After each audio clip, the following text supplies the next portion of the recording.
Welcome back to Way of the Wrench and another episode of How to Become a Welder. On this very special episode, I am going to dig deep through 25 years of experience in the trades, and I am going to share with you my top 10 tips and tricks on how to become a better welder. So stick around, watch the video. I'll make a welder out of you.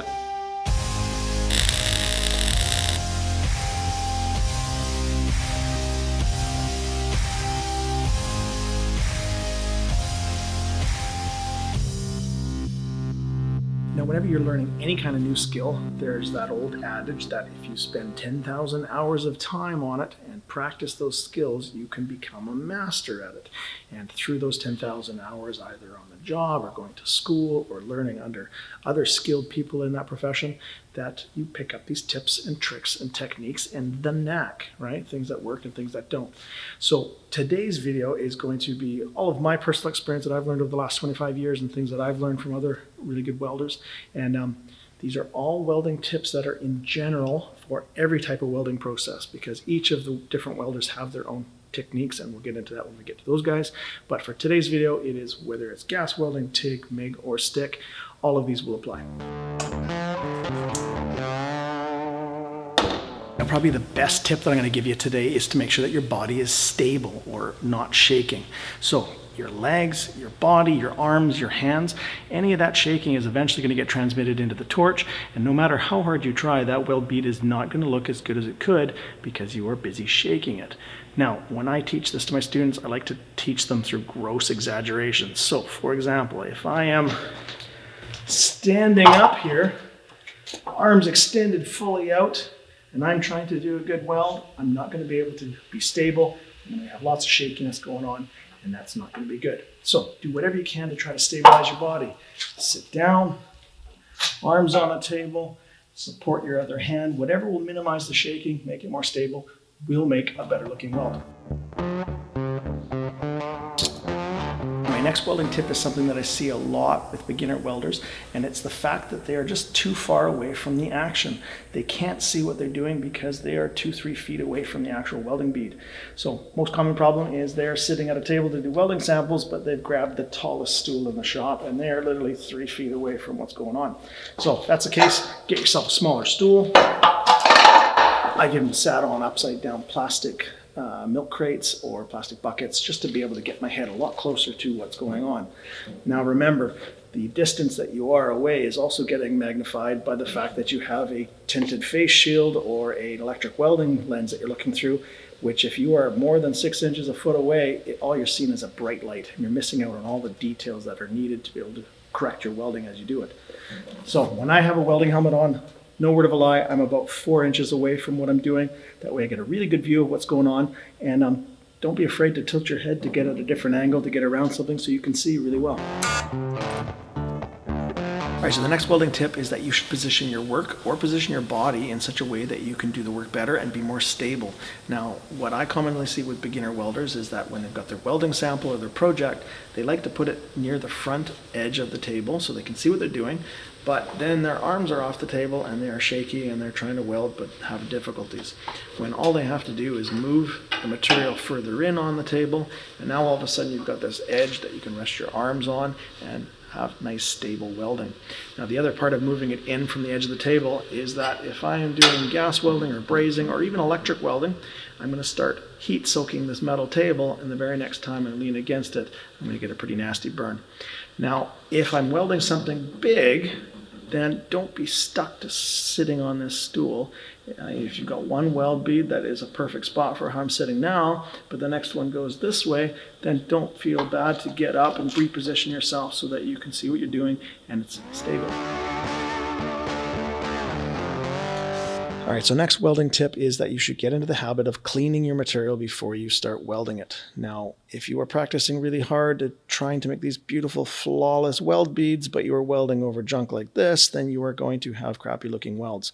So I grabbed some stuff randomly around the shop that people might attempt to try to weld over, and this is them. So we got heavy rust, galvanized coatings, paint on top of the metal, and then even hot rolled mill scale. Now, all 4 of these will make holes in your weld beads, otherwise known as porosity, and they can even look uglier than just porosity.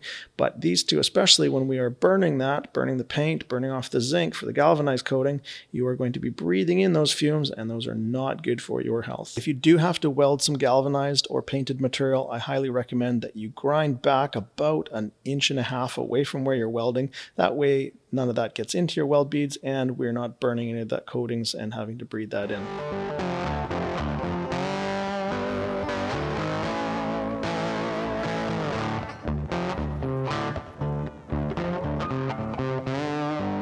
All right, so now these are all cleaned up and ready to weld, and we're going to have less issues with porosity in our weld.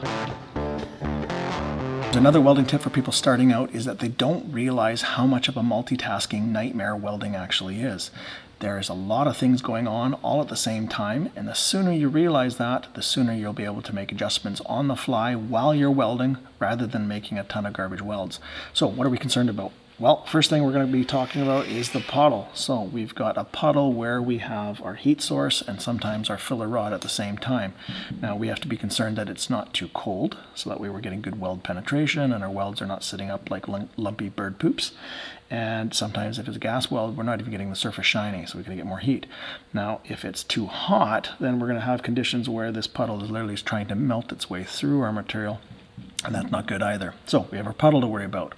Now the second thing we got to worry about is our direction of travel. So if we are trying to weld 2 pieces of steel together with a butt joint here, for example, we have to be watching the puddle and at the same time kind of monitoring where we are going to make sure that we are staying on this path and not starting to drift off and away from where we want our welds. So now there's 2 processes that we're worried about. Let's add a third. So as this puddle is moving along in our direction of travel, we are also making a weld bead behind us. So the puddle is solidifying and giving us our weld bead.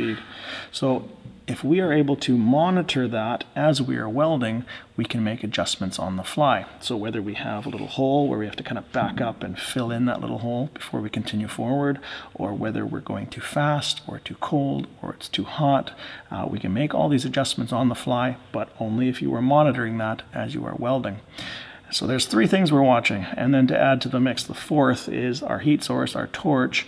It usually has to have a set distance away from the material that is important as well. So lots of multitasking stuff going on all at the same time.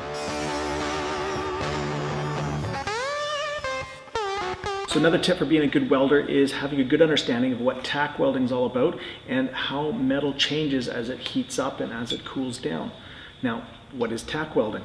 So tack welding means that you are putting 2 pieces of metal together with a very small amount of weld as opposed to laying a whole bunch of weld. And there's a whole bunch of reasons for that. Number 1 reason why you want to do tack weld is that if I have to place this in a very specific spot on my project and I go ahead and I give it a little tack, if this is in the wrong spot completely, or it's crooked, or something's wrong with this, it doesn't take very much time to take a grinder, grind off most of the tack weld, hit it hard with a hammer and bust it off, and then you can reposition it exactly how you want it before you start welding it in. So the second reason why I would want to use tack welds is the fact that if I went to go ahead and lay a 2-inch weld bead along here, that's a lot of material and it's going to be really, really hot, and then as that metal cools down, it's going to shrink or contract, and that's going to end up pulling this piece over. Now it's going to pull really excessively because I've laid a lot of weld down all at once. Whereas if I had just done a simple tack, it would still pull it over a bit, but nowhere near as much. In fact, it would be so little that I could now take a hammer and a square and tap it over and get it nice and square again, where I could repeat the process on all of 3 other sides and make this thing nice and square and exactly where I want it. And the third reason why you might want to use tack welds is the fact that when we are welding, we are putting in heat and the metal expands, and if there's a lot of cold metal around that spot on thin materials, you can actually start getting warpage. And so sometimes tack welding is used also to weld thin materials where you can weld in little bursts and you can kind of minimize and control the heat. Now, really, there should be a whole video on tack welding, so look forward to that in the future. Another welding tip is that you should always have a clear line of sight to see all the details required to make a good weld. So that means that we need to be able to see where we're going, we need to be able to see the weld puddle itself, and we need to be able to see the weld bead behind us so that I can make adjustments on the fly. Now, most of the time this just means that you move your position of yourself, change the position of the work, sometimes changing the torch angle, and sometimes just changing the head angle so you can look around something to see what you're doing. Now, in this example, I've got two pieces of steel, and if I wanted to weld them together and they were positioned like this, and I had the torch going in this direction, I can see really well where I'm going to go. I can see the weld bead that I've laid down before, but I have zero view of the puddle itself because the torch physically is blocking my line of sight, so I can't do that weld very well. Now, if I was to weld this way, and please don't ever weld like this is pretty goofy, but if I was welding like this, if I was going this way, I have a good shot of what the puddle looks like. I can see where I'm going, but I have absolutely no idea what the weld bead behind me is because, once again, the torch is physically blocking my line of sight. Now, in this situation, pretty easy fix is change it this way, and I'm going to be welding this way, and now I can see everything I need to from this position.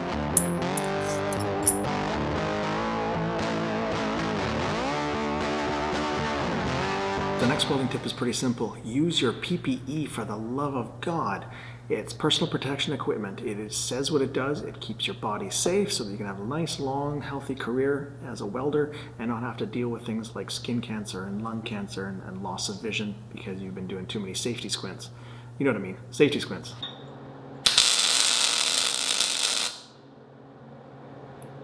Now, I think most people will agree with me that they would much rather spend their time and energy focusing on how to become a better welder rather than worrying about an injury that they sustained because they didn't have PPE, right? It happens very quick. People don't plan for these things to happen, but accidents happen, right? You're not wearing gloves and you rest your hand against a burning piece of metal, you get a really bad burn scar.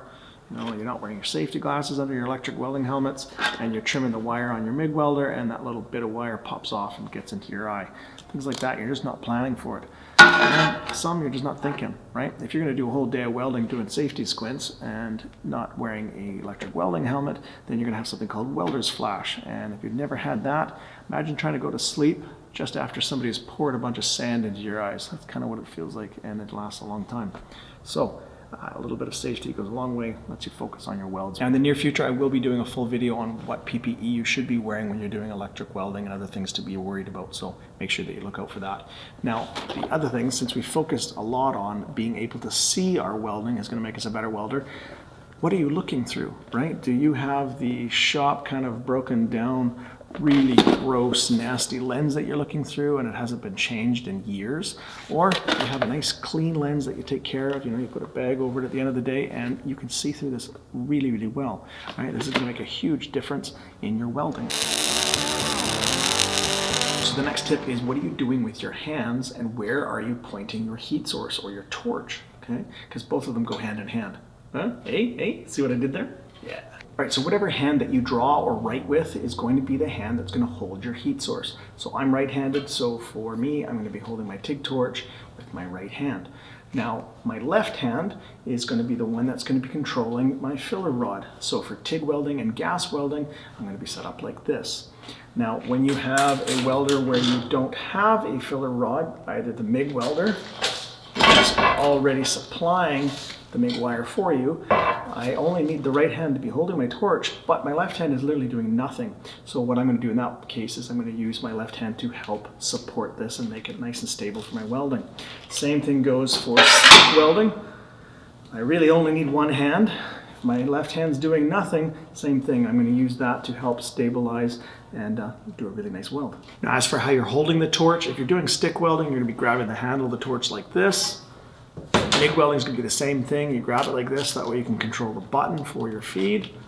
But when you get to gas welding and TIG welding, I highly recommend that you hold the torch not like this, but you hold it actually like you would a pencil. That way you've got really fine control because you've practiced with pencils and drawing and coloring for so many years. It'll come out a lot better. Now, with all these heat sources, whether it's a torch or whether it is an electrode for the stick welder, these heat sources have a focus point for where the heat's coming from, and it is straight out from the torch or from the electrode. Best way to think about it is, imagine I'm holding a flashlight and you turn it on, wherever that beam of light is going, straight ahead of the torch is where that heat is aimed. So we also have to have that in consideration when we are welding. So now that we know that our heat source is coming straight off the end of our torches or off of our electrodes when we're stick welding, that means that we have to be really careful about where we are pointing our heat sources when we are welding. So for example, I've got two pieces of 1/4 inch steel here, and if I want to weld them together, because they're the same thickness of of steel, I'm going to want an angle where I am sharing the heat between the two, something like that, as opposed to having it angled towards one side or the other. Now, if I wanted to weld something like thin sheet metal to the same 1/4 inch piece of steel, there's no way that I would be able to just aim the heat source evenly between the two pieces. Otherwise, I'm going to have the sheet metal just burn a hole through it. So the only way I'm going to be able to do this is if I can aim the heat away from the thin sheet metal and put it on the bigger, thicker piece. And all I'm probably going to be able to do is use the residual heat in the edge of the weld bead to just barely attach to the sheet metal in this case. So really be watching where you are pointing your heat source. Now the angle we just talked about was the angle of the heat source between the two parts, but there's also another angle that we need to be concerned about where it is in the direction of your travel. And this is where we get into a whole discussion of pushing versus pulling. And really that's going to get a whole video all on its own, but for right now, pushing your weld is when the gun is behind the puddle and it is pushing it ahead in the direction of travel, whereas pulling is it is ahead of your bead and it is kind of pulling or dragging your weld bead in the direction of travel. Now, based off of what we just talked about with aiming our heat source, when you are pulling your heat source, you're actually kind of aiming the heat still on the puddle, and the wire can get through the molten puddle and kind of have deeper penetration. And when you are pushing a puddle, technically you are hitting colder metal, so there's not as much penetration, but sometimes you get a better looking weld. So, like I said, look for another video in the future on that. So the last welding tip I have for you is you've got to practice, practice, and practice some more. This is something that doesn't come very quick, especially after just watching a video like this. You got to get your hands dirty, get out there, figure out these machines, and start laying some beads. Now, this does not mean that you just lay in bead after bead after bead, sample after sample, and think it just gets better, right? Eventually, once you kind of get the knack of it, you have to start developing your diagnostic skills. So you're being able to look at your weld bead and decide how to improve it. And there's a whole bunch of factors that you need to learn. So does it have a speed issue, right? Are you traveling too fast or too slow with it? Do you have the settings too hot or too cold? Do you have the distance away from your material too high or too close? Is your movements with the torch or the angle of your torch affecting your bead quality? Do you have your gas on? There's all these different factors that you will learn how to diagnose as you get more and more experience. So get out there, do some practicing, get some better welds. All right, there you go. There's my 10 top tips on how to become a better welder in general on all of the welding machines. Now, the individual machines have their own tips and tricks, which I will get to in future videos, as well as probably a push versus pull video, how to diagnose your welds video, some more project videos for you guys. Man, I've got so much stuff I'd like to share with you guys and just not enough time to make these videos. If you have any questions or concerns about the video, put them down below and I will get back to you as soon as possible. And I would like to personally thank everyone who subscribed to my channel. I was able to break through that 1,000 subscriber milestone, and I'm already rocketing towards the next one, which is really quite cool. Looking at my videos a year ago, it's amazing to see how far this channel's come.